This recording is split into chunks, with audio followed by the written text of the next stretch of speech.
آپ کے ساتھیوں نے بتایا اور ہم تک یہ معلومات پہنچائیں۔ ابن سعد نے ایک بہت بڑی کتاب طبقات سعد کی صورت میں ترتیب کی۔ اس میں صرف رسول اللہ کی زندگی کے بارے میں ہی نہیں بلکہ آپ کے ساتھیوں کے بارے میں بھی ہمیں معلومات ملتی ہیں۔ عنوان: بزم کونین پہلے سجائی گئی۔ اللہ کریم نے جب دنیا بسانے کا ارادہ کیا تو آدم علیہ السلام کو پیدا کیا۔ اللہ کریم نے آدم کو ایک مٹھی خاک سے پیدا کیا جو تمام روئے زمین سے لی گئی۔ یہی وجہ ہے کہ انسانوں میں سفید بھی ہیں اور سیاہ بھی۔ اللہ کریم نے آدم کو اپنے ہاتھوں سے بنایا۔ آدم کو علم الاسماء عطا کیا، فرشتوں کے سامنے آدم کو پیش کیا اور کہا میں زمین میں اپنا خلیفہ مقرر کرنے والا ہوں۔ فرشتوں نے کہا یہ زمین پر فساد پھیلائے گا اور خون بہائے گا، ہم تیری تعریف کرتے ہیں اور پاکی بیان کرتے ہیں۔ اللہ کریم نے فرمایا میں وہ جانتا ہوں جو تم نہیں جانتے، اور فرشتوں سے سوال کیا ان چیزوں کے نام بتاؤ۔ وہ جواب نہ دے پائے۔ پھر وہی سوال آدم سے کیا تو انہوں نے تمام چیزوں کے نام بتا دیے۔ فرشتے کہنے لگے ہمارے رب تو ہم سے بہتر جانتا ہے۔ فرشتوں کو حکم دیا گیا کہ وہ آدم کو سجدہ کریں۔ سب فرشتوں نے آدم کو سجدہ کیا سوائے ابلیس کے۔ ابلیس نے سجدہ کرنے سے انکار کر دیا اور تکبر کیا۔ اللہ کریم نے ابلیس سے کہا ابلیس تجھے کس چیز نے اسے سجدہ کرنے سے روکا جسے میں نے اپنے ہاتھوں سے بنایا ہے؟ کیا تم تکبر کرتے ہو اور اپنے آپ کو بہت اعلیٰ سمجھتے ہو؟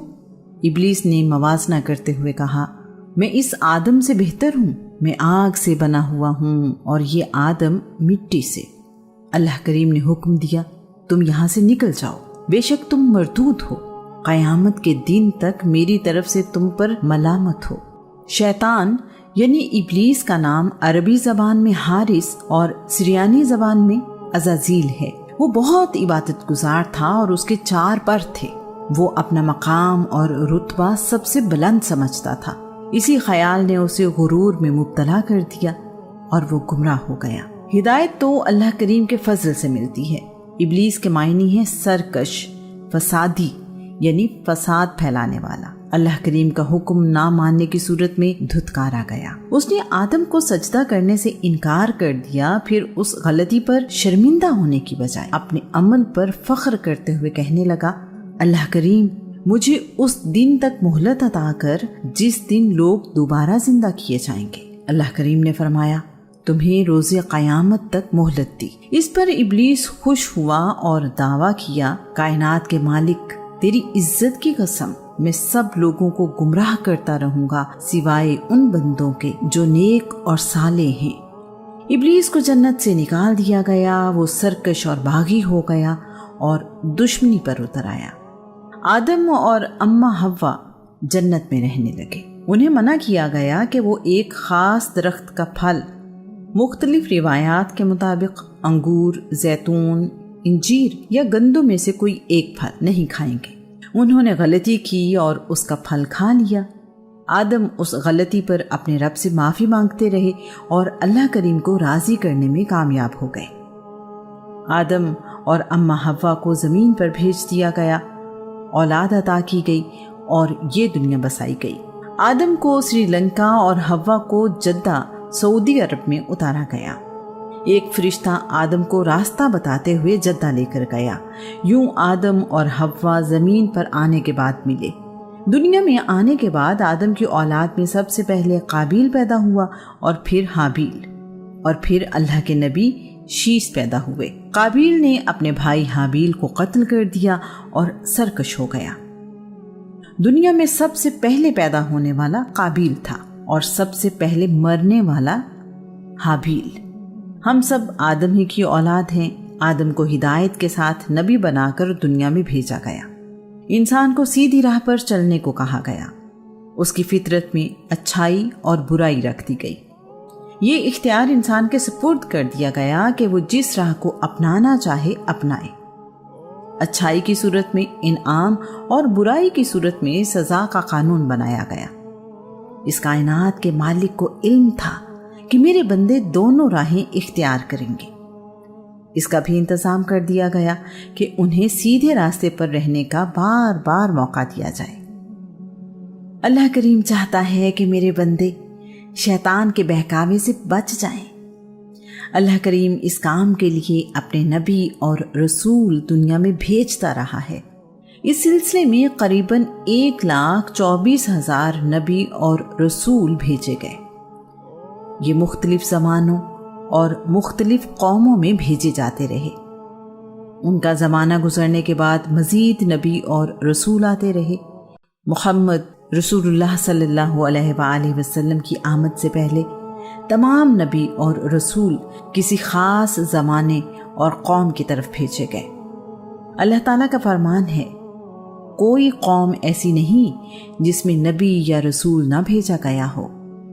دنیا بسانے سے پہلے تمام انبیاء کی روحوں کو اکٹھا کیا گیا اور ان سے وعدہ لیا گیا، اگر تمہاری موجودگی میں دنیا میں کوئی دوسرا رسول آئے جو اس پیغام کی تائید کرتا ہو جو تم اپنے رب کی طرف سے لے کر آئے ہو، تو اس کی مدد کرنا اور اس پر ایمان لانا۔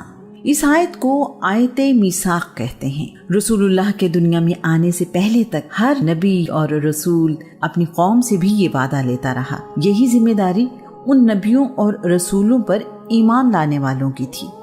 آخری رسول محمد بن عبداللہ صلی اللہ علیہ وآلہ وسلم کے آنے کے بعد دین بھی مکمل ہو گیا اور نبیوں رسولوں کی آمد کا سلسلہ بھی۔ تمام رسولوں نے اللہ کریم کا پیغام انسانوں تک پہنچایا، انہیں نیکی کی نصیحت کی اور برائی سے بچنے کا حکم دیا۔ اس کام کی خاطر نبیوں نے بڑی سختیاں برداشت کی، یہاں تک کہ ان میں سے بعض کو قتل بھی کر دیا گیا۔ اللہ کریم نے اپنے آخری الہامی پیغام قرآن مجید کو تبدیلی سے بچانے کا بندوبست یوں کیا کہ اس کی حفاظت کی ذمہ داری خود لے لی۔ ساتھ ہی ساتھ رسول اللہ کی زندگی کے تمام پہلوؤں، اعمال، باتوں، احکام، عادتوں، معاملوں اور طریقوں کو بھی محفوظ رکھنے کا انتظام کیا۔ اللہ کے نبی آدم کی اولاد بڑھتی چلی گئی اور زمین کے مختلف حصوں پر آباد ہوتی رہی، اپنے لیے مختلف پیشے بھی ڈھونڈتی رہی۔ انسان کو ایک خدا کی عبادت کا حکم دیا گیا تھا۔ لوگ وقت گزرنے کے ساتھ ساتھ اپنے دین کو بھولتے رہے اور اس میں اپنی مرضی اور خواہش کے عقیدے شامل کرتے رہے۔ اللہ کریم اپنی حکمت سے بندوں کی رہنمائی کے لیے پیغمبر یعنی نبی اور رسول بھیجتا رہا۔ الہامی کتابیں اور صحیفے بھی اپنے پیغمبروں پر نازل کرتا رہا۔ اللہ کے نبی لوگوں کی ہدایت اور رہنمائی کرتے رہے۔ آدم علیہ السلام، شیس علیہ السلام، ادریس علیہ السلام، نوح علیہ السلام، لوط علیہ السلام، داؤد علیہ السلام، سلیمان علیہ السلام، ذوالقرنین علیہ السلام، ہود علیہ السلام، خضر علیہ السلام، صالح علیہ السلام، ابراہیم علیہ السلام، اسماعیل علیہ السلام، اسحاق علیہ السلام، الیاس علیہ السلام، یسع علیہ السلام، ایوب علیہ السلام، ذوالکفل علیہ السلام، یعقوب علیہ السلام، یوسف علیہ السلام، یونس علیہ السلام، زکریا علیہ السلام، یحییٰ علیہ السلام، شعیب علیہ السلام، موسیٰ علیہ السلام، ہارون علیہ السلام، عیسیٰ علیہ السلام اور محمد رسول اللہ صلی اللہ علیہ وآلہ وسلم کے نام انہی نبیوں اور رسولوں میں سے ہیں۔ قرآن مجید ان نبیوں کا ذکر کرتا ہے۔ رسول اللہ کا نام محمد قرآن مجید میں 4 مرتبہ پکارا گیا ہے۔ قرآن مجید میں سب سے زیادہ ذکر اللہ کے نبی موسیٰ کا ملتا ہے۔ جب ایک نبی کی نبوت کا زمانہ ختم ہوتا تو اور نبی دنیا میں بھیج دیا جاتا۔ اللہ کریم کے بھیجے ہوئے نبیوں میں جناب نوح کو نمایاں مقام حاصل ہے۔ نوح کا پورا نام نوح بن لمق ہے۔ ان میں وفاداری اور رواداری بہت زیادہ تھی۔ انہوں نے مشکل سے مشکل حالات میں بھی صبر اور شکر کا دامن ہاتھ سے نہیں چھوڑا، اس لیے قرآن مجید میں انہیں عبد الشکور یعنی اللہ کریم کا شکر گزار بندہ کہا گیا۔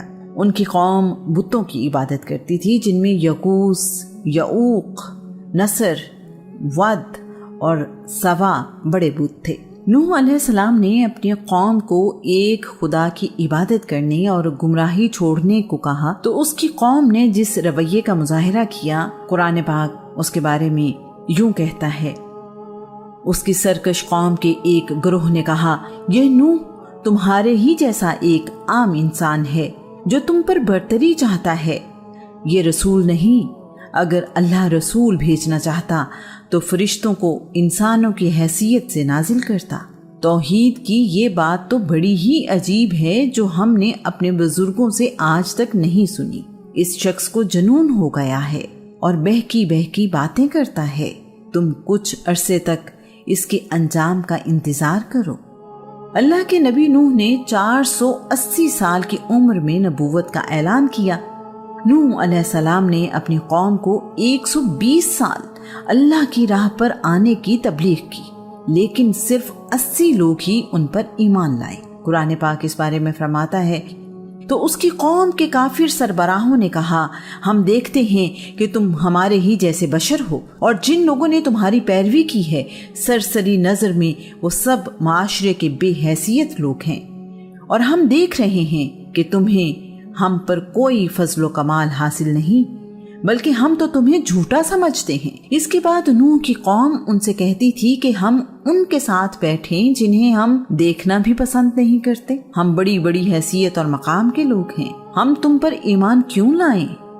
پھر کہنے لگے، اے نوح تم نے ہم سے جھگڑا کیا، بلکہ بہت ہی زیادہ جھگڑا کیا ہے، تو جس عذاب سے تم ہمیں ڈرا رہے ہو لے آؤ وہ عذاب اگر تم سچے ہو۔ نوح اپنی قوم کو سمجھاتے رہے، لیکن قوم نوح نے ان کی ایک بات نہ سنی۔ انہیں اللہ کریم کی طرف بلایا جاتا تو وہ کانوں میں انگلیاں ٹھونس لیتے تھے، جب ان میں سے کوئی مرنے لگتا تو وہ اپنی اولاد کو وصیت کرتا کہ نوح پر ایمان نہ لانا۔ اللہ کریم نے اپنے نبی کو بتایا کہ جو لوگ ایمان لا چکے ہیں اب ان کے سوا اور کوئی ایمان نہیں لائے گا، لہٰذا جو کچھ وہ کر رہے ہیں ان سے آپ غمزدہ نہ ہوں۔ جب نوح کی عمر 600 سال ہوئی تو اللہ کریم نے اپنے نبی کو حقیقت بتا دی کہ اب اس قوم کا انجام قریب ہے۔ نوح کو حکم دیا کہ وہ ایک کشتی تیار کریں جسے سفینہ نوح کہا جاتا ہے۔ یہ بھی کہا گیا کہ ظالموں کے بارے میں اللہ کریم سے کوئی بات نہ کرے، بے شک وہ غرق کر دیے جائیں گے۔ تمام لوگ جو ایمان لائے ہیں انہیں اور تمام جانوروں کا ایک ایک جوڑا اس کشتی میں سوار کریں۔ نوح اپنے رب کے حکم کے مطابق کشتی بنانے میں مصروف ہو گئے تو ان کی قوم کے لوگ ان کا مذاق اڑاتے ہوئے کہتے تھے، نوح کیا تم نے کاروبار نبوت چھوڑ دیا ہے اور اب ترکھان بن گئے ہو؟ اے دیوانے، کشتی سمندر پر چلتی ہے، خشکی پر نہیں۔ تم خشکی پر اتنی بڑی کشتی بنا رہے ہو، اس کے لیے سمندر کہاں سے لاؤ گے؟ اللہ کریم اس بات کو یوں بیان کرتا ہے، نوح کشتی بنانے لگے، ان کی قوم کے سردار جب بھی ان کے قریب سے گزرتے تو مذاق اڑاتے۔ فرمایا، اگر تم ہمارا مذاق اڑا رہے ہو تو ایک وقت آئے گا ہم تمہارا مذاق اڑائیں گے جس طرح تم ہمارا مذاق اڑا رہے ہو۔ تم خشکی پر اتنی بڑی کشتی بنا رہے ہو، اس کے لیے سمندر کہاں سے لاؤ گے؟ ضرورتیں لاتعداد تھیں تو خدا بھی لاتعداد تھے۔ ابراہیم نے ان بتوں کی عبادت کرنے سے انکار کیا۔